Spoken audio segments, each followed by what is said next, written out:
अस्सलाम वालेकुम। Programme diplomatic economy, आपका होस्ट आमिर अली। जैसा कि आज हमारे प्राइम मिनिस्टर ने बहुत सारे पैकेज, एक कॉम्प्रिहेंसिव पैकेज का ऐलान किया जो कि इकॉनमी के मुताबिक था, और इसके अलावा जो इशारे थोड़े बताते हैं कोई सर्कुलर टैप भी उस तरह से कम नहीं हो रहा जैसे होना चाहिए था। लोग उसके बारे में भी कुछ सोच रहे थे। एसएमईज के बारे में जिक्र किया हमारे प्राइम मिनिस्टर ने। इसके अलावा पावर सेक्टर को, यानी कि प्राइस बिजली की कम की गई है, ये एक बहुत बड़ा रिलीफ है इंडस्ट्री के लिए। इन सारी चीज़ों पर डिस्कस करने के लिए हमने बुलाया है। हमारे साथ मौजूद हैं डॉक्टर शाहिद हसन सिद्दीकी साहब, माहिर मुआशियात हैं, बल्कि बड़े एक सीनियर इकोनॉमिस्ट हैं, और इनका पूरे पाकिस्तान में नहीं बल्कि पाकिस्तान से बाहर भी एक बहुत अच्छा मुकाम है। We welcome to you our show sir. Doctor साहब, आप कैसे हैं? बहुत शुक्रिया आपका, अल्हम्दुलिल्लाह।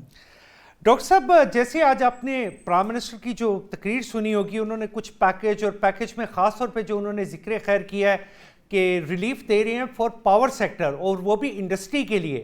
तो डू यू फील कि some symptoms are going in a right directions? जनाब, सूरत हाल ये है कि ज़रा सा अगर हम एक सेकंड के लिए देख लें कि इस वक्त हमारी सूरत हाल क्या है, तो जवाब हमें खुद ब खुद मिल जाएगा। देखिए, पिछले 2.5 वर्षों में अगर आप देखें तो पाकिस्तान का जो स्टॉक एक्सचेंज है उसमें जो मार्केट कैपिटलाइजेशन में इजाफा हुआ है वो है 12,000 अरब रुपए से ज्यादा। तो ये 12,000 अरब रुपए से ज्यादा जो इजाफा हुआ, इसको कमाया है एक छोटे से मुख्तसर तबके ने। लेकिन उसके मुकाबले में अगर आप देखें तो शरह नमू हमारी सुस्त रही, सनतें बंद हुई, ताजिर बरादरी जो है ना, पहले दरखास्त की, फिर एहतजाज किया, फिर गिड़गिड़ाने पर आ गए कि जनाब बिल्कुल हम तो तबाह बर्बाद हो जाएंगी।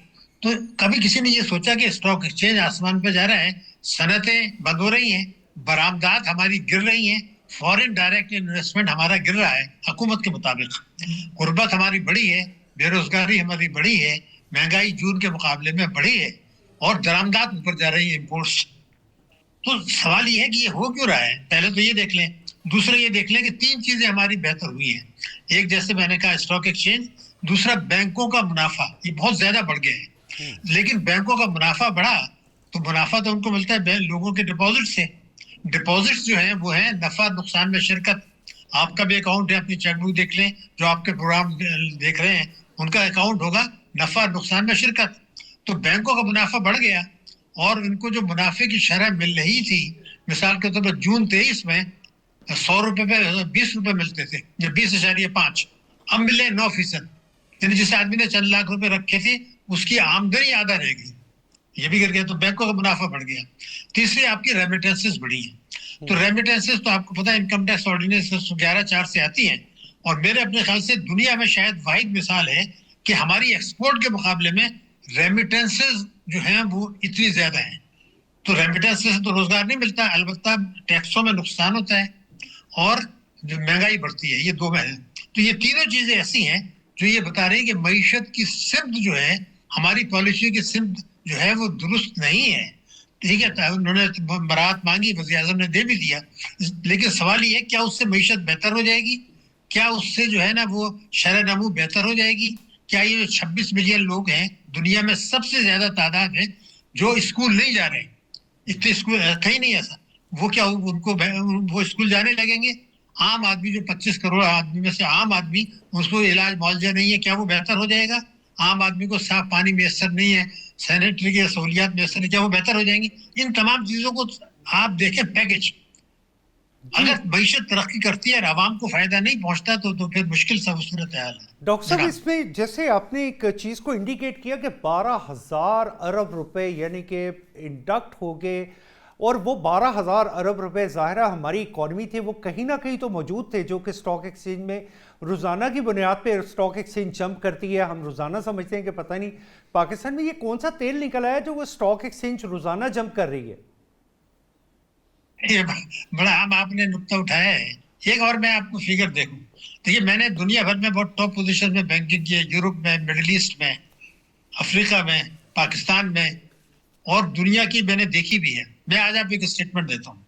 आज की आप एक सूरत हाल देख लें, पाकिस्तान में जो तमाम बैंक्स हैं, इस्लामी bank, foreign bank, Pakistani bank, इन सब ने मिला के 25 करोड़ की आबादी के मुल्क को 14,000 अरब रुपए के कर्जे दिए हैं, 14,000 अरब रुपए के सिर्फ।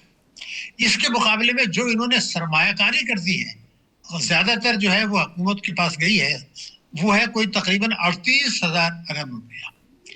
अब ये तिजारती बैंक हैं, इनका काम तो ये नहीं है ना कि वो सरमायाकारी करें, तो ये सारी दुनिया में कहीं नहीं होता। मैं रिकॉर्ड पर बता रहा हूँ, ना अमेरिका में, ना यूरोप में, ना अफ्रीका में, ना एशिया, ये सिर्फ पाकिस्तान में हो रहे हैं। तो जब आप कर्जे नहीं देंगे तिजारत के लिए, सनत के लिए, ज़राअत के लिए, बरामद के लिए, और एसएमईज के लिए, माइक्रो फाइनेंस के लिए, तो मीशत कैसे तरक्की करेगी? और ताजिर बरादरी मुतालबा भी नहीं कर रहे, क्योंकि वो खुद स्टॉक एक्सचेंज में जा रहे हैं, जी वहां डॉक्टर पैसा लगा रहे हैं। मैं मेरा भी ताजिर बरादरी से ताल्लुक़ है, मैं लाहौर चैम्बर का भी बोर्ड मेंबर हूँ। तो ये एक मुतालबा जब भी हमारे पास वज़ीर ख़जाना भी आते थे तो हम उनसे यही मुतालबा करते थे कि ये पैसे बजाय इसके कि मार्केट में इंडक्ट होने के, ये इदारों में आप जो इंडक्ट कर रहे हैं वहाँ पे पैसे लगते जा रहे हैं, तो इसका आवाम को फ़ायदा नहीं हो रहा।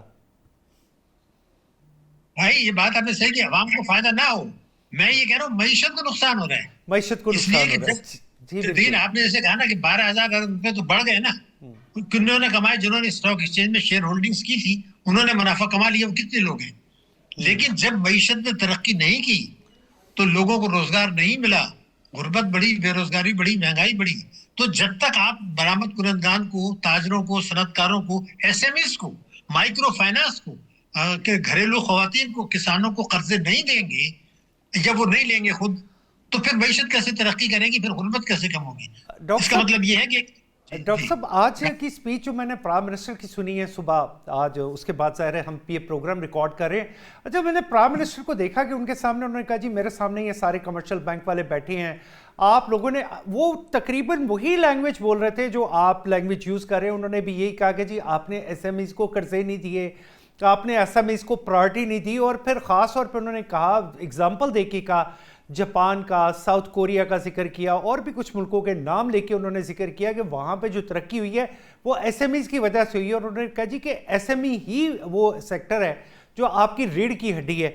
लेकिन आज चले गवर्नमेंट ये बात कह रही है, बट ये तो बात कारोबारी इदारे तो बड़ी देर से कह रहे हैं, जैसे जितने भी प्लेटफॉर्म है सच एज एसोसिएशंस, चैम्बर्स, ये तो बड़ी देर से ये बात कह रहे हैं कि आप फैसिलिटेट उसको नहीं कर रहे, इंडस्ट्री को नहीं कर रहे, खास तौर पे एसएमईज को। देखिए, बात ये थी कि ये तो एक सियासी बात है ना, इसलिए कि जब स्टेट बैंक, मतलब जब हम पाकिस्तान में बैंकिंग किया करते थे तो स्टेट बैंक ये कहा करता था कि जनाब आपने इतने छोटे किसानों को देने हैं, इतने एसएमडीज को देने हैं, अगर आप नहीं देंगे तो आपको जुर्माना होगा। अब ये एक मिली भगत हो गई है, स्टेट बैंक कमजोर हो गया, रेगुलेटरी बॉडीज कमजोर हो गई, ताजिर सनतकार जो है वो पावरफुल हो गए, एसोसिएशन पावरफुल हो गई, ये हुकूमत में भी आ गए। तो अब ये तो एक सियासी बयान है ना। सवाल ये पैदा होता है कि आपने, जब मैंने जैसे आपको कहा कि 14,000 अरब रुपए के कर्जे सब मिला के, और कमर्शियल बैंक सरमायाकारी 38,000 की कर रहा है, तो सबको पता है, मगर कोई एहतजाज तो नहीं कर रहा, ना डिमांड कर रहे हैं। तो ये तो सियासी नारा है। आपको भी पता है कि आप 95-96 से, मैं जब बाहर से आया था तब से मैं देख रहा हूँ कुछ नारे लगाए जाते हैं। क्या है? टैक्सों की चोरी रोकी जाएगी, टैक्स देनदार का दायरा वसी किया जाएगा, टैक्स मशीनरी की इस्लाह की जाएगी, वो टैक्स जीडीपी रेशो गिर गया है ना। तो ये तो सियासी बातें हैं ना। बात ये थी कि आप अहकामात क्यों नहीं जारी करते? अहकामात जारी करें कि आप माइक्रो फाइनेंस इतना देंगे, किसानों, छोटे किसानों को इतना देंगे, तालीम का इतना बजट रखेंगे, वो नहीं कर रहे अच्छा, हैं। वो तो ये सब कुछ सियासी हो उसके गई। मुताबिक, यानी बैंकिंग सिस्टम में ये सारी चीजें मौजूद थी जो आप चीज बता रहे हैं कि एजुकेशन सेक्टर में, रिसर्च के सेक्टर में, और किसानों के लिए, एसएमईज के लिए, यानी उसको बाइफरकेट किया गया था कि इतने इतने परसेंट यहाँ पे इंजेक्ट होंगे पैसे। क्या ऐसा ही है जैसा आपने, मैंने आपसे कहा है? देखिए, एक होते हैं बयानात देना कि हम करप्शन को जड़ से उखाड़ फेंकेंगे, एक होता है नैब के दांत तोड़ देना। तो उन बयानात को, मैं जो बात करता हूँ पॉलिसी, जो फैसले हैं, जो पार्लियामेंट का फैसला है, जो सूबाई असेंबलियों का फैसला है, जो वफाकी काबीना का फैसला है, जो स्टेट बैंक का फैसला है, जो नेपरा का फैसला है, जो एससीसीपी का फायदा है, वो वही है कि जिससे ताकतवर तबकों को फायदा हो और आवाम को फायदा ना हो। देखिए, हम इस पर आज की सूरत हाल आप देख लें, हमारा स्टॉक एक्सचेंज ऊपर गया, बैंकों का मुनाफा ऊपर गया, आपने मान लिए थे, हमारी नीचे क्या गई? मैं एक फिगर दे रहा हूँ, ये स्टेट बैंक की है, मेरी नहीं है, ये हुकूमत की है। पिछले जो है 7 वर्षों में आप देखें, हमारा जो स्टॉक वो है, हमारा बरामदात, उसमें इजाफा हुआ $7 अरब, $7 बिलियन, 7।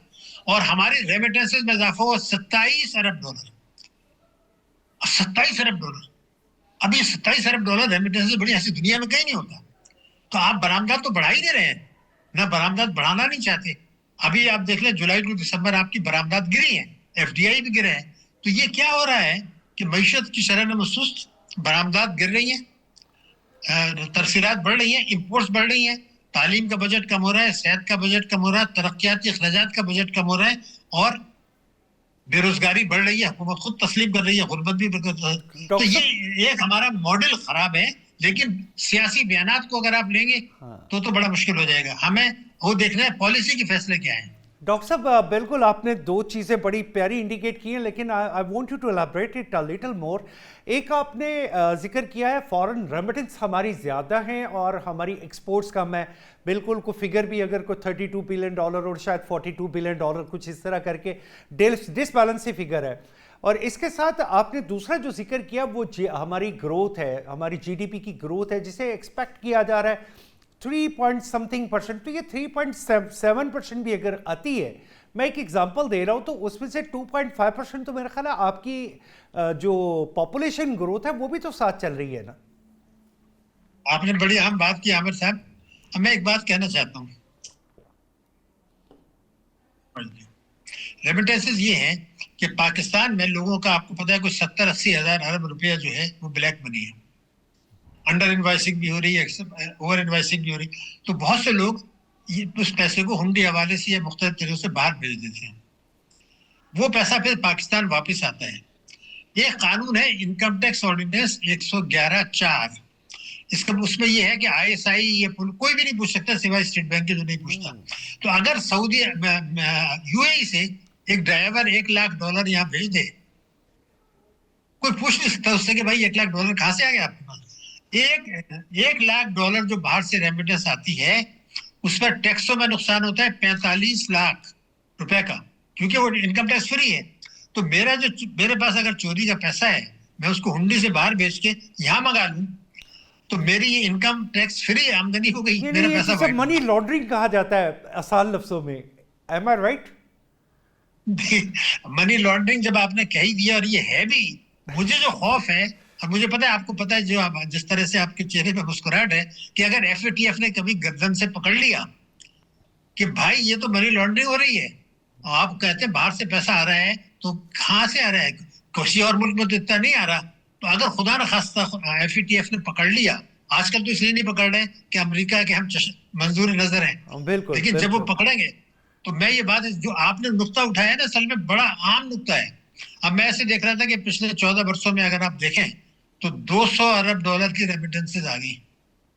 $200 अरब की वो आपने फाइनेंस कर दिया कि इंपोर्ट ज्यादा है, उसको कर दिया, टैक्सों का नुकसान हो गया। अगर ये झटका कभी खुदा न खास्ता लगा दिया, तो आप तो फिर ये चीन भी नहीं बचा पाएगा, इसलिए कि $200 अरब का आपका तजारती खसारा था जो आपने यहाँ से पूरा किया। अगर इसमें झटका मार दिया, रेमिटेंस आज से कहां से रही है? सबसे ज्यादा रेमिटेंस आ रही सऊदी अरब, नंबर 2 यूएई, यही है ना आपका? जी तो बिल्कुल। ये तो यहाँ पर आपको पता ही है सूरत हाल क्या है।